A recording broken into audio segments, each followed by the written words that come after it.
Olá, graça e paz do nosso Senhor Jesus Cristo. Espero que você esteja bem.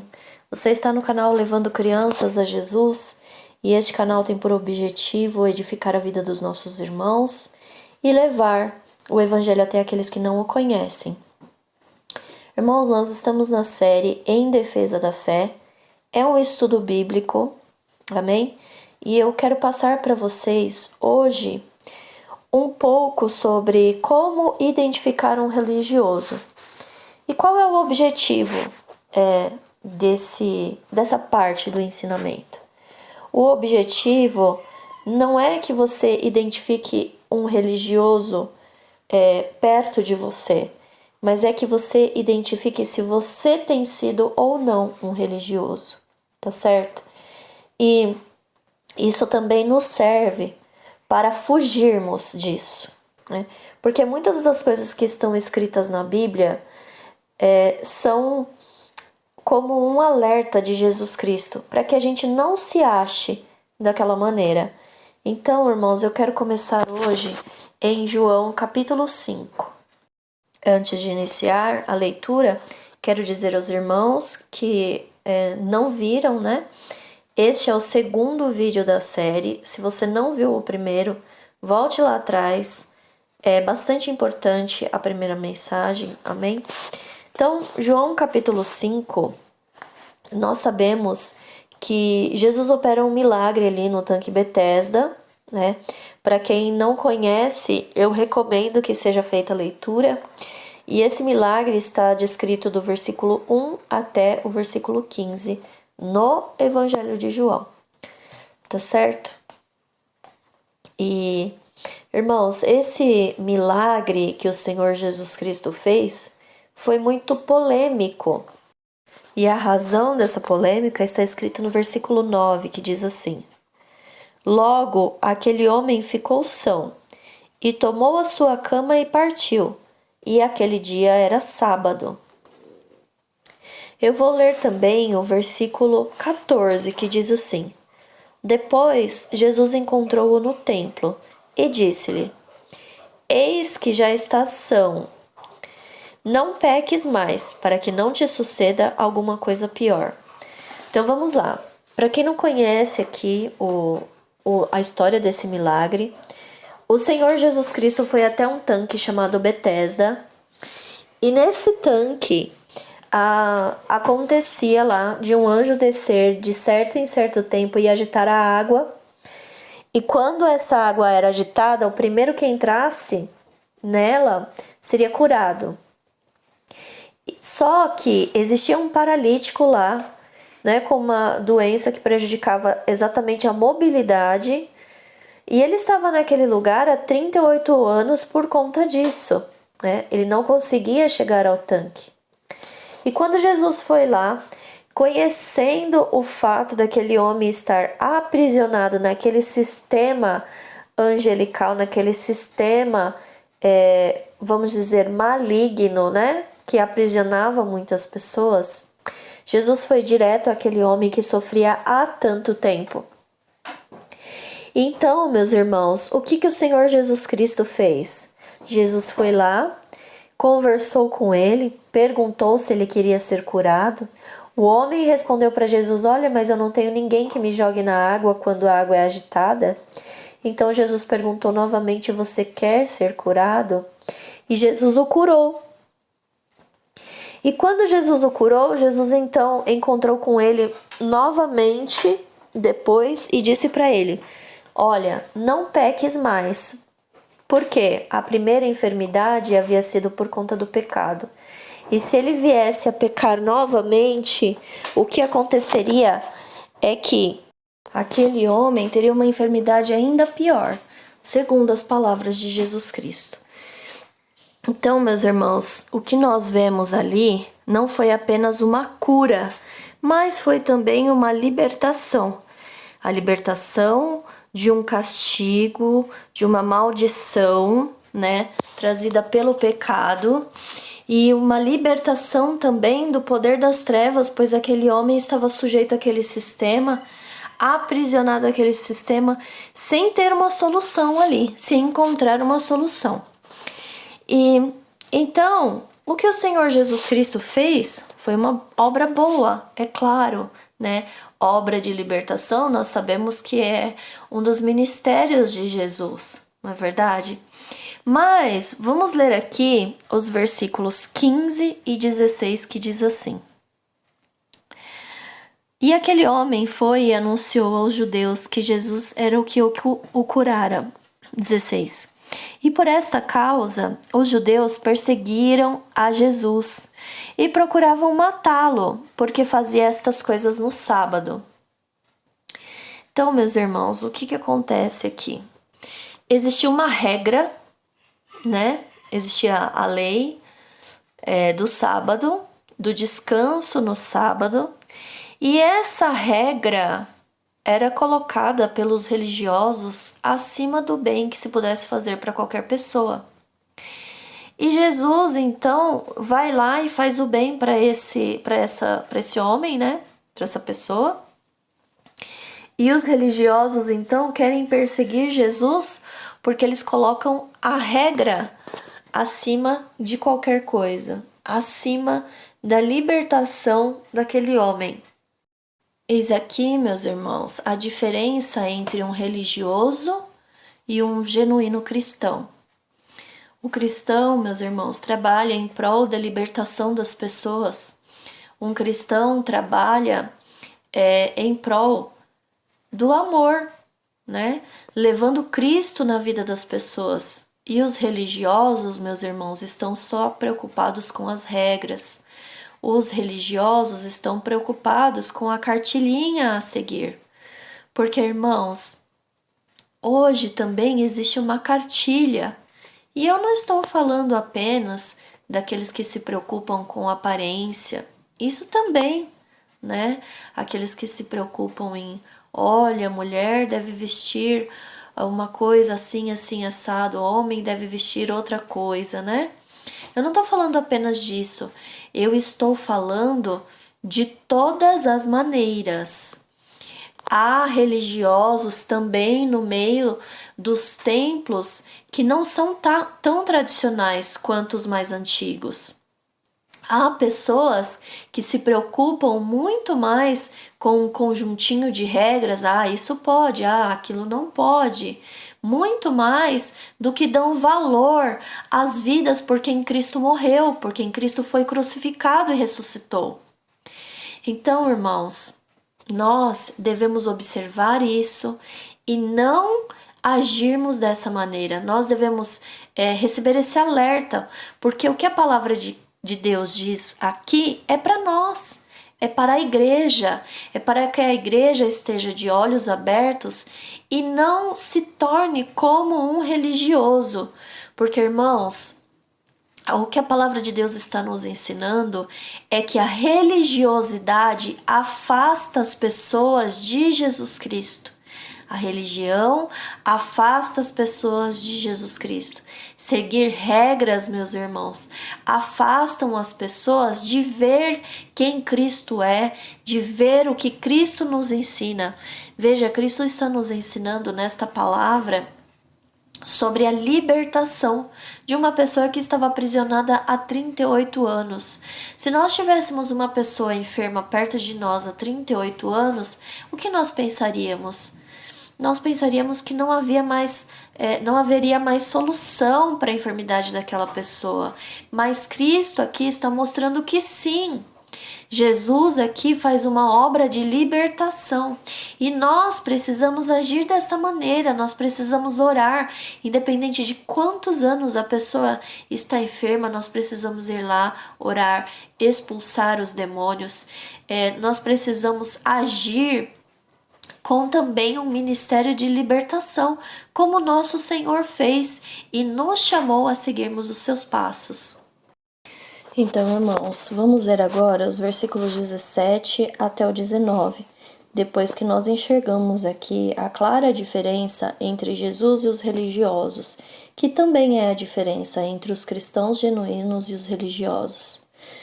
Vamos lá, versículo 17 ao 19, que dizem assim: E Jesus lhes respondeu: Meu Pai trabalha até agora, e eu trabalho também. 18. Por isso, pois os judeus ainda mais procuravam matá-lo, porque não só quebrantava o sábado, mas também dizia que Deus era o seu próprio Pai, fazendo-se igual a Deus. Mas Jesus respondeu e disse-lhe: na verdade, vos digo que o Filho por si mesmo não pode fazer coisa alguma, se não ouvir fazer ao Pai. Portanto, tudo quanto ele faz, o Pai faz igualmente. Meus irmãos, o trabalho de Jesus Cristo revela quem é o Pai. Veja, o Pai não se importa se era sábado ou não. O Pai se importa em libertar vida. Por isso é que Jesus opera esse milagre e diz assim: meu Pai trabalha até agora. O Pai não está numa cartilha de regras. O Pai está demonstrando o amor dele através da vida de Jesus Cristo. E se nós formos verdadeiros cristãos, nós também revelaremos quem é Deus o Pai. O dia, a hora, não importa para Deus o Pai. Nós precisamos fazer a obra de Deus em todo o tempo, assim como Jesus fez também. A maneira também como Jesus fez este milagre também revela quem é Deus o Pai, porque Jesus usou de misericórdia, foi até um homem que sofria há 38 anos. Quantos milagres de enfermidades Jesus fez no sábado? Quantos milagres de curas de enfermidade, de libertação Jesus operou em pessoas que estavam doentes há muitos anos, há 12 anos, né? Há 38 anos e tantos outros. Jesus libertou aquela mulher que estava curvada há tantos anos, libertou a mulher do fluxo de sangue também há 12 anos. Quantas obras de misericórdia Jesus fez, sabendo que as pessoas estavam sofrendo há muito tempo. Irmãos, por que é que Jesus diz aqui que ele trabalha e o Pai trabalha também, né? Ou melhor, o Pai trabalha e ele trabalha também. Por que Jesus diz aqui que, olha, na verdade o Filho não pode fazer nada se não ver o Pai fazendo? Por que ele fala isso? Porque Jesus está na graça e o Pai está na graça também. O Pai não está numa cartilha de regras. É por isso, meus irmãos, que nós temos que fugir das cartilhas de regras que são colocadas e observarmos apenas a palavra de Deus, o que diz na palavra de Deus. Então, irmãos, eu vou citar aqui algumas regras que têm sido impostas pela religião, pelos templos. Eu vou citar aqui, por exemplo, a respeito do batismo. Na religião se diz que uma pessoa que é amaziada, que é juntada com outra pessoa, não pode ser batizada. Olha, meus irmãos, o que a gente pode dizer é que se você tem a possibilidade de casar-se no papel, faça isso. Mesmo que seja da forma mais simples possível, faça isso. Mas o casamento ou não pode estar entre uma pessoa e o reino de Deus, porque o batismo é o mandamento do Senhor Jesus Cristo. Ele nos ordenou fazer isso. Então nós precisamos sim tomar uma posição por Cristo. Outra regra que a religião impõe é que apenas pessoas que são batizadas nas águas podem tomar a ceia do Senhor Jesus Cristo. O próprio Senhor Jesus Cristo disse, lá no Evangelho de Mateus, no capítulo 26, tomai dele todos, tomai dele todos. E o que a religião faz, quando vem uma pessoa participar da ceia do Senhor Jesus, eles excluem essa pessoa. Muitas vezes também a pessoa já é batizada nas águas e ela comete um pecado e os irmãos ficam sabendo deste pecado. O que eles fazem? Excluem esse irmão da ceia, sendo que a própria palavra diz: examine-se o homem a si mesmo. Então, irmãos, cartilhas de regras, e essas regras, o que elas fazem? Elas separam as pessoas de Jesus Cristo. Irmãos, a ceia é o sangue e o corpo de Jesus Cristo.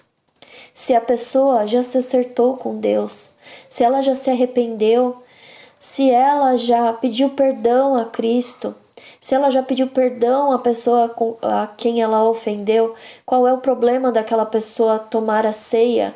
É algo particular dela com Deus. É Deus quem conhece o coração da pessoa, não somos nós. Foi Jesus quem foi para a cruz por aquela pessoa, não fui eu. E quem disse então que eu posso definir quem pode tomar a ceia e quem não pode? Irmãos, a cartilha de regras está afastando as pessoas de Jesus Cristo. E é isso que eu quero mostrar para vocês. Eu quero mostrar para vocês a posição de Jesus e a posição dos religiosos. Jesus ali estava como um benfeitor. Ele estava realizando ações na luz. E Jesus operou, Jesus fez. Os religiosos, irmãos, estavam na posição de perseguição, como nós vimos no vídeo anterior. Os religiosos estavam tramando escondidos. Por quê? Porque eles fazem obras nas trevas, na escuridão. Eles fazem obras escondidos. Eles fazem reuniões, irmãos, escondidos, para definir o futuro de outras pessoas. Isso é uma atitude de religioso. Enquanto Jesus estava fazendo, eles estavam falando, eles estavam criticando. Esta é a posição dos religiosos. Irmãos, se você tem sido assim, fuja, saia disso hoje, porque a religião afasta as pessoas de Cristo. Enquanto você estiver vivendo na religião, você não está contemplando o verdadeiro Senhor Jesus Cristo. Você não está observando a palavra de Deus. Mas saia disso, tome essa posição, vá para Cristo, observe o que diz a palavra de Deus e siga. Versículo 23 diz assim: para que todos honrem o Filho como honram o Pai. Quem não honra o Filho, não honra o Pai. Irmãos, todo aquele que quiser ter Deus o Pai na sua vida, primeiro precisa ter Jesus Cristo. Primeiro precisa honrar o Filho. E o que é honrar o Filho? É obedecer a palavra.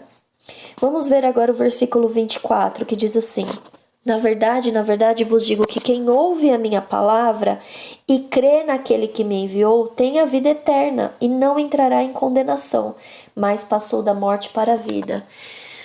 Então aqui Jesus coloca para nós como nós podemos honrá-lo. Mas, irmãos, nós não conseguimos honrar Jesus Cristo se seguirmos uma cartilha imposta pela religião, imposta pela tradição, imposta por aquilo que a religião vem trazendo desde lá de trás, desde há muito tempo. Irmãos, observem a palavra e vejam. Olha, por exemplo, a religião ensina a batizar bebê. Será que a palavra permite isso? Será que a palavra é coerente com isso?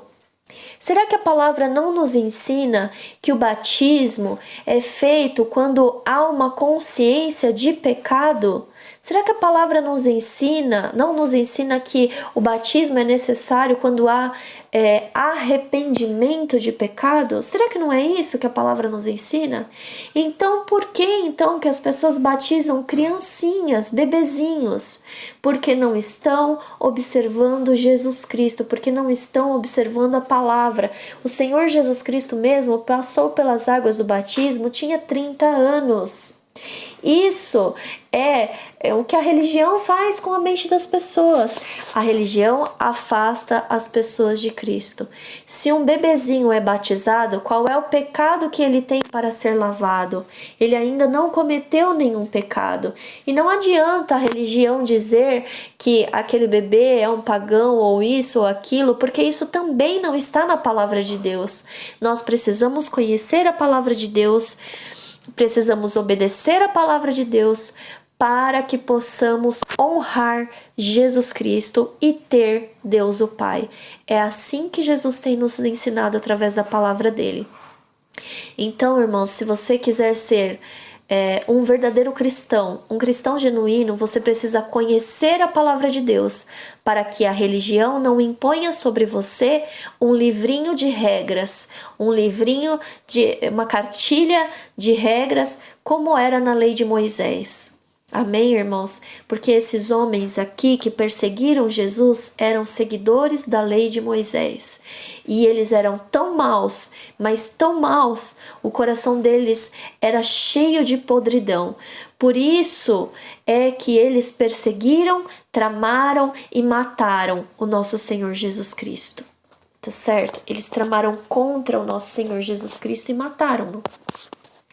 Então, irmãos, nós precisamos observar a palavra de Deus, conhecer a palavra de Deus e trazê-la para a nossa vida. E trazer para a nossa vida significa obedecer, assim como Jesus foi misericordioso e alcançou aquele homem e libertou aquele homem, nós precisamos usar de misericórdia. Meus irmãos, quando se segue uma cartilinha de regras, quando se segue a lei, seja do passado, seja do presente, não se usa misericórdia. E a palavra de Deus diz que Deus, o Pai, é riquíssimo em misericórdia. Então eu estou falando essas coisas para que você hoje possa abrir os teus olhos. O Senhor Jesus Cristo está voltando para buscar uma igreja imaculada, uma igreja gloriosa, uma igreja sem manchas nem rugas. Jesus não quer que estejamos vivendo a religiosidade quando Ele chegar. Ele quer sim uma igreja que possa honrá-lo, uma igreja que obedece a sua palavra. Por isso a palavra de Deus diz, uma igreja sem manchas, sem máculas. Amém, queridos? Então é esse estudo que eu quero deixar para vocês, e eu pretendo continuar ainda esse estudo nos próximos vídeos. Convido você a estar comigo ainda nos próximos vídeos. Que Deus abençoe a sua vida. Fique na paz do Senhor Jesus Cristo. Amém.